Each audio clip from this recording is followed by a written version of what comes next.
Aunty கோலத்துல முருகனை பார்க்க குடுப்பன வேணும், சாதாரணமானது இல்ல.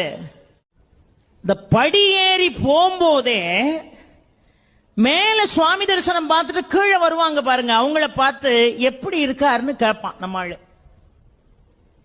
மனுஷாள் ஒருத்தரை பார்த்து இன்னொருத்தர் எப்படி இருக்கீங்கன்னு கேட்கறது இயல்பு. இவனே இவன் பாவத்தை தொலைக்க பழனி மலை மேல ஏறிக்கிட்டு இருக்கான், அங்க இருந்து பாவத்தை தொலைச்சிட்டு கீழே வர்றான் பாருங்க, அவனை பார்த்து அவர் எப்படி இருக்காரு அப்படி. இப்ப போக முடியாதுன்றான். என்னமா அவர் ஆண்டி கோலத்துல இருக்காராம், உன் கதை அவ்வளவுதான்மா. இவன் உடனே படி ஏறின பய கடகடன்னு கீழே இறங்கி வெளியே வந்துருவான்.